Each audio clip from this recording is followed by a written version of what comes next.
Welcome to health care. షోల్డర్కి సంబంధించి అనేక రకాల సమస్యలు, డిస్లొకేషను లేకపోతే ఫ్రోజన్ షోల్డర్ ఇలాంటి ఎన్నో రకాల సమస్యలు చూస్తుంటాం. అంతేకాకుండా జాయింట్ ప్రాబ్లమ్స్లో నీకి సంబంధించిన సమస్యలు అంటే మోకిల్ సమస్యలు కూడా ఎక్కువగా చూస్తుంటాం. అసలు ఈ జాయింట్ ప్రాబ్లమ్స్ ఎందుకు ఎరేజ్ అవుతుంటాయి, వీటిని గుర్తించడం ఎలాగా, షోల్డర్ డిస్లొకేట్ అయినప్పుడు ట్రీట్మెంట్ ఆప్షన్స్ ఏంటి, ఫ్రోజన్ షోల్డర్కి ఎలాంటి ట్రీట్మెంట్స్ ఉంటుంటాయి, ఫ్రోజన్ షోల్డర్తో పాటు షోల్డర్ కూడా ఆర్థరైటిస్కి గురయ్యే రిస్క్ ఉంటుందా, మరి జాయింట్ ప్రాబ్లమ్స్ని గుర్తించడము, ట్రీట్మెంట్స్లో వచ్చిన కొత్తదనాలు వివరాలు అడిగి తెలుసుకుందాం. KIMS Kondapur hospitals joint replacement surgeon and trauma surgeon and sports medicine specialist doctor Arun Reddy Ontela గారిని అడిగి. నమస్తే అండి, welcome to the show. Hello అండి, థ్యాంక్ యూ. షోల్డర్కి సంబంధించి ఫ్రోజన్ షోల్డర్ అనే సమస్య ఒకటి ఎక్కువ వింటామండి, అండ్ డిస్లోకేట్ అవ్వడం కూడా ఎక్కువగా వింటుంటాం. ఏంటి ఈ రెండు సమస్యలు? బేసికల్గా అండి, మనకు ఈ షోల్డర్ ప్రాబ్లమ్స్ ఇవన్నీ తెలుసుకునే ముందు బేసిక్ షోల్డర్ చూసినట్టయితే మనకు షోల్డర్లో 3 ఎముకలతోటి తయారవుతూ ఉంటుంది. ఒకటి వెనకాల వైపు ఉండేదాన్ని షోల్డర్ బ్లేడ్ అంటాము, ముందు వైపు కాలర్ బోన్, అలాగే షోల్డర్లో హ్యూమరస్ బోన్ అనేది బాల్ ఏదైతే ఉంటుందో ఈ 3 ఎముకల్ని కలిపి మనకు ఈ జాయింట్ అనేది తయారవుతూ ఉంటుంది. అయితే ఈ షోల్డర్ జాయింట్ మన శరీరంలోనే అత్యధికంగా మొబైల్ పార్ట్, అంటే అన్నిటికన్నీ కీళ్ళల్లో మించి షోల్డర్ జాయింట్లో ఎక్కువ మూమెంట్స్ అనేవి చూస్తూ ఉంటాం. అయితే ఈ షోల్డర్ జాయింట్లో మనకు ఇన్హెరెంట్లీ అన్స్టేబుల్ ఉంటుంది. అన్స్టేబుల్ అంటే కొంచెం డిస్లోకేట్ అయ్యే ఛాన్సెస్ ఎక్కువ. సో వీటిలలో ఏంటంటే మనకు ఏదైనా స్పోర్ట్ ఆడినప్పుడు కానివ్వండి, ఏదైనా ట్రామా అదే ఇంజరీస్ అయినప్పుడు కానివ్వండి, మనకి డిస్లొకేషన్ అనే ఛాన్సెస్ ఎక్కువగా చూస్తూ ఉంటాం.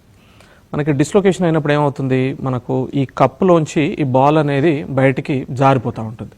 ఈ జారిపోయినప్పుడు మనకు ఈ షోల్డర్ని అస్సలు కదపలేకపోవడం, అదేవిధంగా విపరీతంగా నొప్పి రావడం, మన షోల్డర్ డిస్లొకేషన్ను బట్టి లోపల మనకు ఈ షోల్డర్ పొజిషన్ అనేది ఒక పొజిషన్లో లాక్ అవ్వడం, ఇవన్నీ యూజువల్గా చూస్తూ ఉంటాం.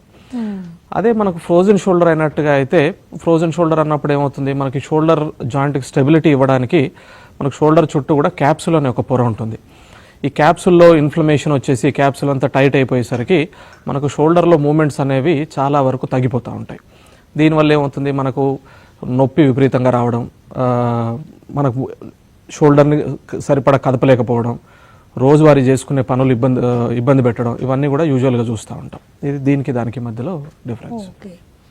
ఫ్రోజన్ షోల్డర్కిను డయాబెటీస్కి బాగా సంబంధం ఉంటుంది అంటారా? డయాబెటీస్కి ఫ్రోజన్ షోల్డర్కి డైరెక్ట్ రిలేషన్ ఉండదు.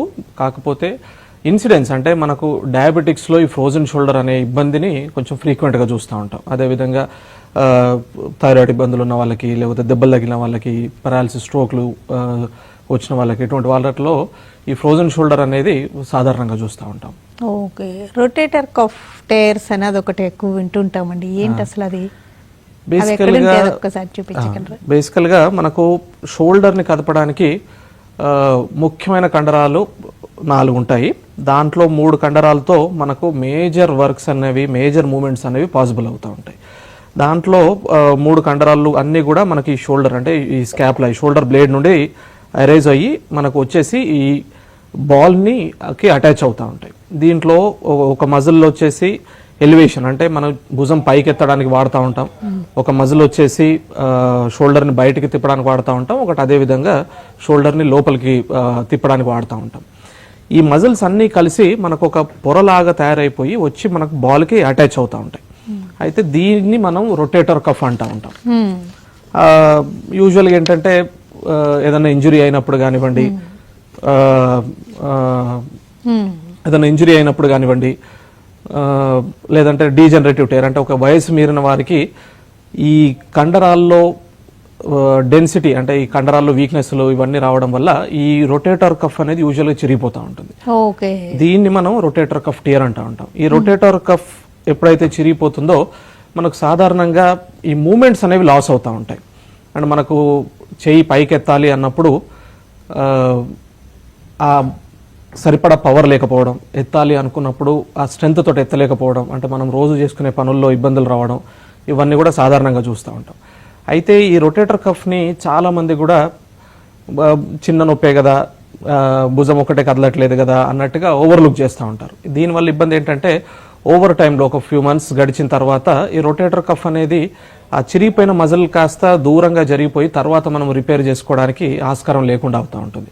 అందుకని ఎప్పుడు కూడా రొటేటర్ కఫ్ టియర్ సస్పెక్ట్ చేసినప్పుడు ఒక షోల్డర్ సర్జన్ కానీ ఆర్థోపెడిక్ సర్జన్ కానీ కలవడం చాలా ముఖ్యం. అంటే ఏం చేస్తారు ట్రీట్మెంట్ అవసరమైతే? యూజువల్గా అంటే రొటేటర్ కఫ్ టియర్ సైజుని బట్టి లోపల ఇబ్బందిని బట్టి యూజువల్గా ట్రీట్మెంట్స్ అనేవి ఉంటాయి. ఏదైనా పార్షియల్ టియర్, చిన్న సైజ్ టియర్ అట్లా ఉంది అనుకుంటే చాలా వరకు ఫిజియోథెరపీ ఎక్సర్సైజులు కానీ మెడిసిన్స్ తోటి మనం సాల్వ్ చేసుకోవడానికి ఆస్కారం ఉంటుంది. కాకపోతే ఎప్పుడైతే మనకు ఫుల్ థిక్నెస్ టైర్ అంటే మొత్తం ఎంటైర్ రొటేటర్ కఫ్ అనేది మనకు చిరగడం జరిగినప్పుడు మనకు యూజువల్ సర్జరీస్ అనేవి యూజువల్ అడ్వైజ్ చేస్తూ ఉంటాం. ఈ సర్జరీ అనగానే మనకి ఆర్థ్రోస్కోపీలో మనకు ఈ రొటేటర్ కఫ్ టియర్ని మనం సాల్వ్ చేసుకోవచ్చు. దీంట్లో ఏం చేస్తాము, మనకి ఏదైతే మజిల్ అనేది చిరిగిపోయిందో ఆ చిరిగిపోయిన మజిల్ని ఈ ఆర్థ్రోస్కోపీలో అంటే కెమెరాలో చూసుకుంటూ మళ్ళీ ఎక్కడైతే అటాచ్మెంట్ ఉండాలో అక్కడ మళ్ళీ కూర్చోబెట్టేసి చిన్న యాంకర్ అంటాం, యాంకర్ వేసేసి మనం బోన్ కేసి మళ్ళీ స్టిచ్ అనేది వేసేస్తాము. యూజువల్గా 4 to 6 weeks టైంలో హీలింగ్ అనేది మళ్ళీ స్టార్ట్ అయిపోతుంది. ఓకే, ఒక కాల్ చూద్దామండి. గంగరాజ్ గారు, హలో గంగరాజ్ గారు. ఓకే, అంటే షోల్డర్ మూమెంట్స్ తగ్గుతున్నాయి అంటేనే ఫ్రోజన్ షోల్డర్ కానీ రొటేటర్ కఫ్ మజిల్ టైర్స్ కానీ అలా ఉండొచ్చు అంటారా? దీంట్లో ఇంపార్టెంట్ క్వశ్చన్ అడుగున్నారు. అయితే మనకి ఏంటంటే ఎప్పుడు కూడా ఫ్రోజన్ షోల్డర్లో ఏమవుతుంది, మనకు ఈ పవర్ అనేది మెయింటైన్ అవుతుంది. కాకపోతే మూమెంట్స్ అనేవి చాలా రెస్ట్రిక్టెడ్ అండ్ పెయిన్ఫుల్ ఉంటాయి. అదే మనం ఒకవేళ రొటేటర్ కఫ్ టియర్కి వచ్చినట్టు అవుతే కనుక చాలా వరకు మూమెంట్స్ అనేవి ప్రిజర్వ్ అవుతాయి. కాకపోతే మనకు ఈ మనకు షోల్డర్ను మూవ్ చేయాలన్నా ఎత్తాలి అనుకున్నా కూడా ఎత్తలేకపోతుంటాం. దానికి మధ్యలో మేజర్ డిఫరెన్స్ అది వస్తుంది. ఈ షోల్డర్ జాయింట్స్ కూడా ఆర్థరైటిస్కి గురవడం, షోల్డర్ రిప్లేస్మెంట్స్ జరగడం ఇవి కూడా చూస్తుంటారా? అవునండి. అదే మనం ఒక మోకాలికి కానీ ఒక తుంటికి కంపేర్ చేసుకున్నట్టయితే షోల్డర్ జాయింట్లో ఆర్థరైటిస్ వస్తుంది. కాకపోతే ఇన్సిడెన్స్ అంటే మనం చూసే మాత్రం చాలా తక్కువ. Number of people getting shoulder arthritis is very low. అయితే కనుక మనకు దీంట్లో కూడా షోల్డర్ రిప్లేస్మెంట్స్ అనేవి యూజువల్గా చేస్తూ ఉన్నాము. దీంట్లో మనకు 2 రకాలు, ఒకటేమో అనటామికల్ షోల్డర్ అంటాం, ఒకటేమో రివర్స్ షోల్డర్ అంటాం. ఈ రివర్స్ షోల్డర్లో వచ్చినట్టయితే కనుక మనకు ఈ కప్ని బాల్ని ఆపోజిట్ సైడ్కి వేస్తూ ఉంటాం. ఇవన్నీ ఎప్పుడైతే మనకు ఈ క్రానిక్ రొటేటర్ కఫ్ టియర్స్ ఉన్న వాళ్ళకి ఆర్థరైటిస్ బాగా ఎక్కువగా ఉంది అనిపించినప్పుడు మనం ఈ రివర్స్ షోల్డర్ అనేది యూజువల్గా చేస్తూ ఉంటాం. ఓకే, ఈ షోల్డర్కి ఒక్కోసారి కొన్ని రకాల ఎక్సర్సైజెస్ కూడా సజెస్ట్ చేస్తూ ఉంటారు కదండి, అవి ఎప్పుడు చేస్తే మంచిది అంటారు? ఈ షోల్డర్లో ఈ ఫిజియోథెరపీ కానివ్వండి, ఎక్సర్సైజులు ఇవన్నీ కూడా మనకి ఇబ్బందిని బట్టి యూజువల్గా మనం ఫిజియోథెరపీ ఎక్సర్సైజులు యూజువల్గా సజెస్ట్ చేస్తూ ఉంటాం. ఫిజియోథెరపీ అనేది ఫ్రోజన్ షోల్డర్ అనే ప్రాబ్లంకి చాలా ఎక్కువ రిజల్ట్స్ అనేది ఇస్తూ ఉంటుంది. మనకు ఎప్పుడైతే ఈ మూమెంట్స్ అనేవి టైట్ అయిపోయి క్యాప్సులర్ టైట్నెస్ ఏదైతే ఉందో దీన్ని ఓవర్కమ్ అవ్వడానికి ఫిజియోథెరపీ అనేది చాలా ఇంపార్టెంట్. మనం దీంట్లో ఏం చేస్తాము, ఏవైతే మూమెంట్స్ టైట్గా ఉన్నాయో ఆ సైడ్ మూమెంట్స్ అన్నిటినీ కూడా క్యాప్సుల్ని గ్రాడ్యువల్గా స్ట్రెచ్చింగ్ చేస్తూ ఉంటాం. ఈ స్ట్రెచ్ చేస్తూ ఉంటే మేబీ ఓవర్ టైంలో ఫ్యూ మంత్స్ టైంలో ఈ క్యాప్సుల్ అనేది రిలాక్స్ అయిపోయి మళ్ళీ మనకు మూమెంట్స్ అనేవి రీగెయిన్ చేసుకోవచ్చు. ఒక కాల్ చూద్దామండి. హలో నమస్తే, చెప్పండి. నాకు 2 మోకాళ్ళు కూడా బాగా నొప్పి అండి, అసలు నడవలేకపోతున్నా. అరిగిపోయినాయి అంటారు డాక్టర్ గారి దగ్గరికి వెళ్తే. ఎంత మీ వయసు ఎంత ఉంటుందండి? 70 సంవత్సరాలు సార్. 70 సంవత్సరాలు. అయితే మోకాళ్ళు, మీ వయసుకి మోకాళ్ళ అరుగుదల అనేది సాధారణంగా చూస్తూ ఉంటాము. కాకపోతే అదే ఎక్స్రేలో మనం చూసినట్టయితే లాస్ట్ స్టేజ్ ఆర్థరైటిస్ ఉంది, మీరు నడవడానికి, తిరగడానికి, లేదంటే చిన్న చిన్న పనులు చేసుకోవడానికి, మీరు రోజు చేసుకునే పనుల్లో మీరు ఇబ్బందిని ఫేస్ చేస్తున్నట్టయితే కనుక మనకు ఈ రిప్లేస్మెంట్ ఆప్షన్ అనేది కూడా ఆప్షన్గా పెట్టుకోవచ్చు. బెంగళూరు నుంచి కాలర్ అండి. హలో హలో నమస్తే, చెప్పండి. మేడం నమస్తే. ఎమ్మకి తిరిగింది మేడం, అదే ఎక్కడ పైన హాస్పిటల్ పైన మేలు కాదు మేడం. ఓకే, ఇంకొంచెం క్లియర్గా అడగండి. ఎక్కడ ఎముక ఇరిగింది, ఏదైనా యాక్సిడెంట్ అయిందా ఏంటి? క్లియర్గా అడగండి మీ క్వశ్చన్.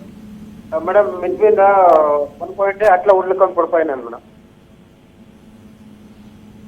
మీ క్వశ్చన్ క్లియర్గా లేదండి. మేడం మీ క్వశ్చన్ క్లియర్గా లేదు. ఎప్పుడు విరిగింది మీ ఎముక, ఎక్కడ, ఏ శరీర భాగంలో? మేడం మేడం క్లియర్గా అడగండి. ఇప్పుడు మీ డౌట్ ఏంటి? మేడం పైన మిడ్ మీద పనుకుంటే ఉమ్. అట్లా ఉళ్ళుకొని అట్లా పడిపోయినాను మేడం.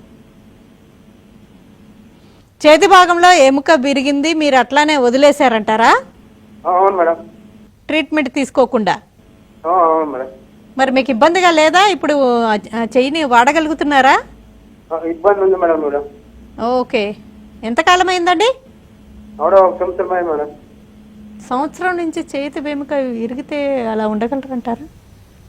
అంటే కొన్ని అండి, ఇప్పుడు చెయ్యి ఎముక అనుకున్నప్పుడు కాలర్ బోన్ ఫర్ ఎగ్జాంపుల్ విరిగినట్టయితే కనుక కొన్ని ఈ భుజం దగ్గర కొన్ని ఎముకలు వీటిని మనం పట్టీలు వేసుకొని కానీ కన్జర్వేటివ్ మేనేజ్మెంట్ అంటాం, ప్లాస్టర్లు వేసుకొని కానీ చాలా వరకు మేనేజ్ చేసుకోవడానికి ఆస్కారం ఉంటుంది.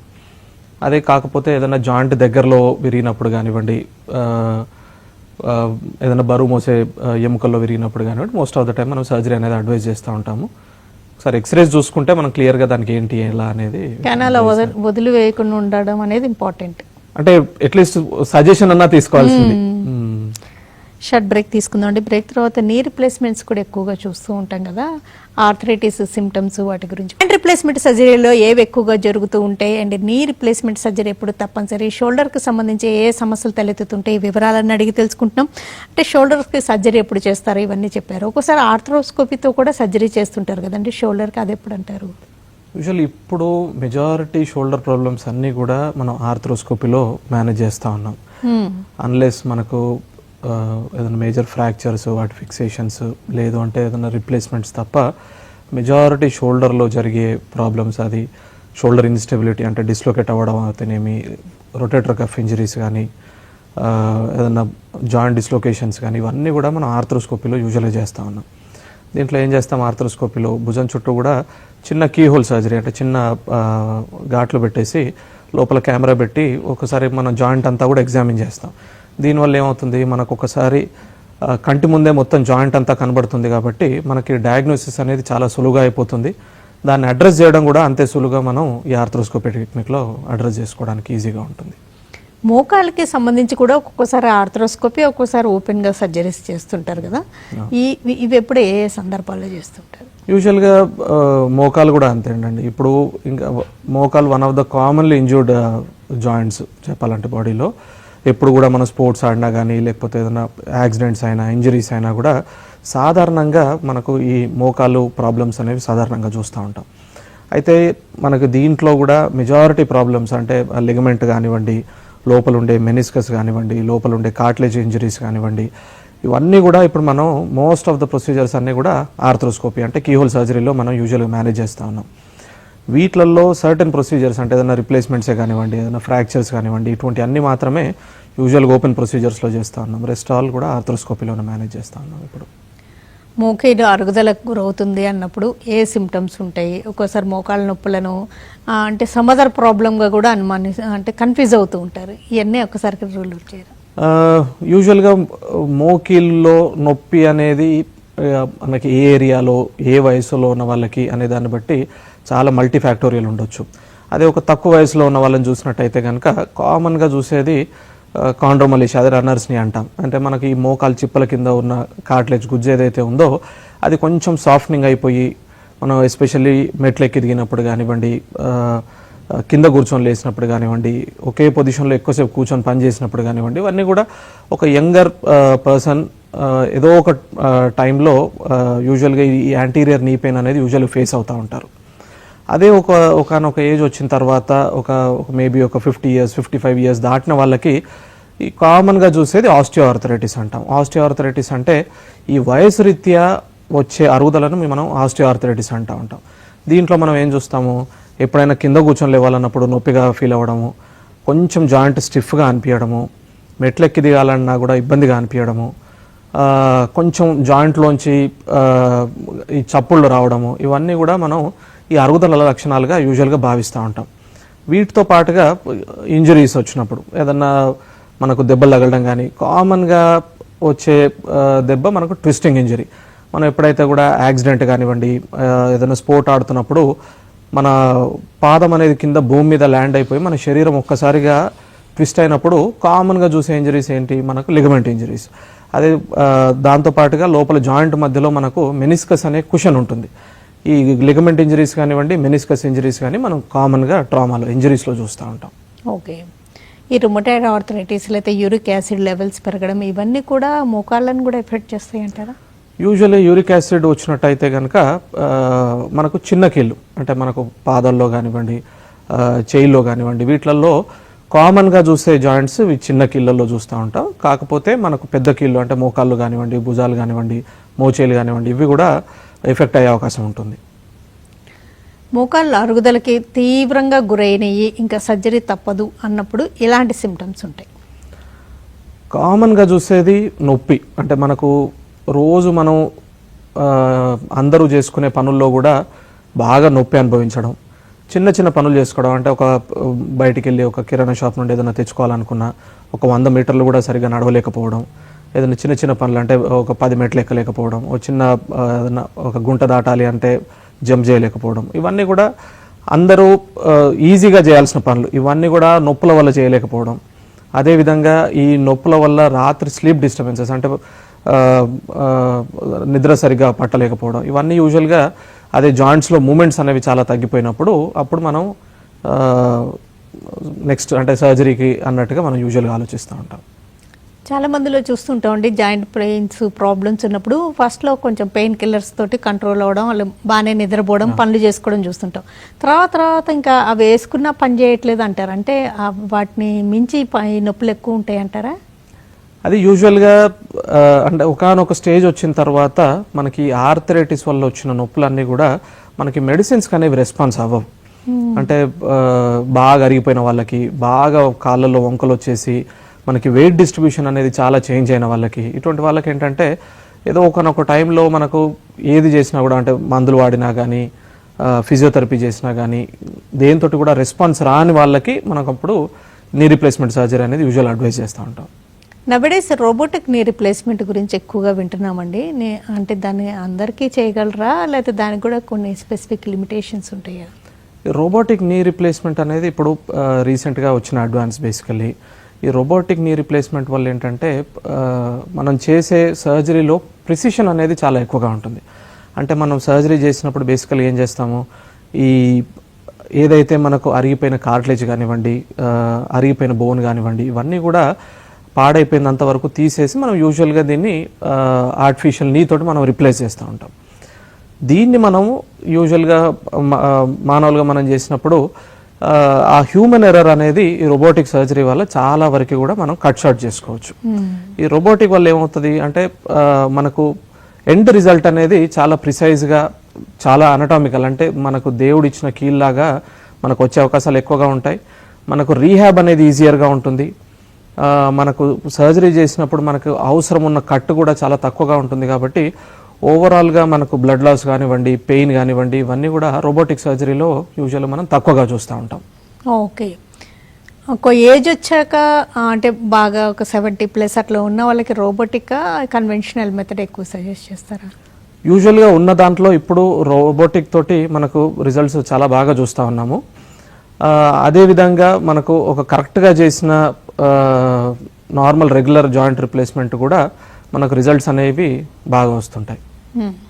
అంటే వాళ్ళ పర్సనల్ చాయిస్ అంటారా? తర్వాత అంటే 70-80+ కూడా చేస్తుంటారు కదా సర్జరీస్. అంటే బేసికల్గా 70-80 అనే దానికంటే కూడా అలా జనరల్ ఫిజికల్ కండిషన్ ఎలా ఉంది, సర్జరీ తోటి వచ్చే ఇబ్బందులు ఏంటి, వాళ్ళ ఆపరేషన్ని ఎలా తట్టుకోగలుగుతారు, ఆపరేషన్ తర్వాత మనం చేసుకోవాల్సిన ఫిజియోథెరపీ కానివ్వండి, ఇవన్నీ కూడా వాళ్ళు ఈజీగా చేసుకోగలుగుతారా, మోటివేటెడ్ ఉన్నారా, వీటన్నిటి మీద మనం యూజువల్గా ఏజ్ అనేది డిసైడ్ చేస్తూ ఉంటాం. ఈ జాయింట్ రిప్లేస్మెంట్ సర్జరీ తర్వాత రికవరీ ఎంత ఫాస్ట్గా ఉంటుంది అనే దానికి ముందుగా వాళ్ళ ప్రీహాబ్ అనేది చాలా ఇంపార్టెంట్ అంటారు. అదేంటండి అసలు? యూజువల్గా అండి ఎప్పుడు కూడా మనకు ఈ మోకాళ్ళ అరుగుదల ఉన్న వాళ్ళు యూజువల్గా కూడా వాళ్ళ యాక్టివిటీ అనేది చాలా లిమిటెడ్గా ఉంటుంది. దీనివల్ల ఏమవుతుంది, మనకు జనరలైజ్డ్ మజిల్ కానివ్వండి, జనరలైజ్డ్ మన హెల్త్ స్టేటస్ కూడా కొంచెం తక్కువగా ఉంటుంది. అంటే దీనికి మనం సర్జరీ ముందు ఈ ఫిజియోథెరపీ కానీ, ఈ మజిల్ టోన్ కానీ, స్ట్రెంగ్త్ బిల్డింగ్ కానీ ఇవన్నీ కరెక్ట్గా చేసుకున్నట్టయితే పోస్ట్ సర్జరీ ఒకటి మనకు వాళ్ళు రీహాబ్ అంటే ఫిజియోథెరపీ చేసుకోవడానికి కూడా ఈజీగా ఉంటుంది. ఈ మజిల్ టోన్ కరెక్ట్గా ఉన్నట్టయితే కనుక సర్జరీ తర్వాత వాళ్ళు నార్మల్ యాక్టివిటీకి వెళ్ళడానికి ఎక్కువ టైం పట్టదు, చాలా ఈజీగా ఫీల్ అవుతూ ఉంటారు. ఓకే. సర్జరీ తర్వాత ఎన్ని రోజులకి వాళ్ళ నార్మల్ యాక్టివిటీస్ అన్నిటికీ అటెండ్ అవ్వగలరు? యూజువల్గా మన ఇప్పుడున్న ప్రోటోకాల్స్ ప్రకారం మన ట్రీట్మెంట్స్ జాయింట్స్ ఈ లేటెస్ట్ ప్రకారంగా యూజువల్గా డే 1 అంటే ఈ రోజు సర్జరీ అయినట్టయితే కనుక మరుసటి రోజు మార్నింగ్ నుండే మనం వాళ్ళు నడవడం కానివ్వండి, చిన్న పర్సనల్ పనులు చేసుకునే లెవెల్కి డే 1 నుండి కూడా స్టార్ట్ అవుతా ఉన్నారు. మనకు depends on person to person, కానీ by the end of 3 to 4 weeks యూజువల్గా ఇండిపెండెంట్గా ఎవరి పనులు వాళ్ళు చేసుకునే లెవెల్కి యూజువల్గా వచ్చేస్తూ ఉంటారు. ఒక కాల్ చూద్దామండి. హలో మేడం, దేవాడ నుంచి. నమస్తే అండి, చెప్పండి. నాకు ఎంఆర్ఐ రిపోర్ట్ మా వైఫ్ అమ్మ పెరాలసిస్ వచ్చి ఇదైతే ఒక ఆయన పెట్టాను.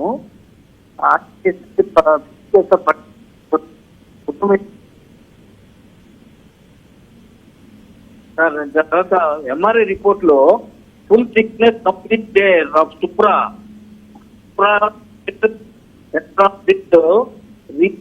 రీట్రాక్షన్ gap of approximately 4 centimeters and associated grade 2 muscle atrophy. అంతే సార్. అదే అండి, బేసికలీ ఇంతకుముందు మనం డిస్కస్ చేసినట్టుగా మనకు షోల్డర్ లోపల 3 ముఖ్యమైన మజిల్స్ ఉంటాయి కదా, దాంట్లో ఒక మజిల్ ఫుల్ థిక్నెస్ టేర్ ఉన్నట్టుగా ఉంది ఎంఆర్ఐలో. ఒకసారి మోస్ట్లీ దానికి అది వేరే ఏదైతే మజిల్ చిరిగిపోయిందో దాన్ని రిపేర్ చేసుకోవాల్సిన అవసరం పడుతుందండి. దానికి ఒకసారి దానికి మన ఎంఆర్ఐలో ఫిలిమ్స్ అవి చెక్ చేసుకొని మనకు ఫ్యూచర్లో ఏ రిజల్ట్ ఎలా ఉండబోతుంది, ఏం సర్జరీ చేస్తే బాగుంటుంది అనేది చూసి డిస్కస్ చేసుకుంటే బెటర్ అండి. ఈ మోకాలు అరుగుదలకు గురైన వాళ్ళకి నొప్పి తీవ్రత ఎక్కువ ఉన్నా కానీ చాలామంది సర్జరీ అంటే భయపడి అలా పోస్ట్ పోన్ చేస్తూ ఉంటారండి. దానివల్ల ఎలాంటి కాన్సిక్వెన్సెస్ ఉంటాయి అంటారు? ఒకటండి, మనకు ఒకటి ఎక్స్రేలో ఎంత అరుగుదల ఉంది అనేది ఒకటి, ఇంకొకటి ఆ అరుగుదల వల్ల పేషెంట్ ఎంత ఇబ్బంది ఫేస్ చేస్తున్నారు అనేది ఒకటి. మనం ఇంతకుముందు డిస్కస్ చేసుకున్నట్టుగా మన చిన్న చిన్న పనులు, మన అంటే యాక్టివిటీస్ ఆఫ్ డైలీ లివింగ్ అంట, మనం రోజు చేసుకునే పనులు కూడా ఈ నొప్పి వల్ల సరిగ్గా చేసుకోలేకపోవడం, నిద్ర సరిగ్గా పట్టకపోవడం, ఇవన్నీ ఉండి మనకి ఎక్స్రేలో కూడా లాస్ట్ స్టేజ్ ఆర్థరైటిస్ ఉండి మనకు అది సర్జరీ అనుకొని కూడా మనం పోస్ట్పోన్ చేసుకున్నట్టయితే మనకు ఒకటి మొదటి విషయం ఏంటంటే రాను ఆ నొప్పి అనేది విపరీతంగా ఎక్కువగా అయ్యే అవకాశాలు ఎక్కువగా ఉంటాయి. దాన్ని మనం అడ్రస్ చేయకుండా అలానే వదిలేసినట్టయితే జాయింట్ డిఫార్మిటీస్ అంటే మనకు ఈ లోపల బోన్ అరిగిపోవడం, దానివల్ల మనకు చాలా వంకలు రావడం, ఇవన్నీ కూడా చూస్తూ ఉంటాం. ఇంకా వర్స్ట్ కేస్ సినారియోలో దాన్ని అప్పటికే పట్టించుకోకుండా అలానే నడిచినట్టయితే కనుక ఆ వెయిట్ డిస్ట్రిబ్యూషన్ అనేది చేంజ్ అయిపోయి మనకు ఎముకల్లో స్ట్రెస్ ఫ్రాక్చర్స్ కూడా వచ్చే అవకాశాలు చూస్తూ ఉంటాం. ఓకేనండి. డాక్టర్ అరుణ్ రెడ్డి వంటెల గారు, జాయింట్ ప్రాబ్లమ్స్ ఎలా ఉంటాయి, ఫ్రోజన్ షోల్డర్ అంటే ఏంటి, అసలు షోల్డర్ ఎందుకు డిస్లోకేట్ అవుతుంది, ఈ సమస్యలతో పాటు నీ ప్రాబ్లమ్స్ గురించి అండ్ ఆర్థరైటిస్ లక్షణాలు ఎలా ఉంటాయి, నెగ్లెక్ట్ చేసే కొద్ది తలెత్తే కాంప్లికేషన్స్, సర్జరీలో వచ్చిన లేటెస్ట్ అడ్వాన్సెస్ గురించి తెలియజేసినందుకు థ్యాంక్స్. థ్యాంక్ యూ అండి. ఇది ఇవాల్టి health care. Keep watching TV5.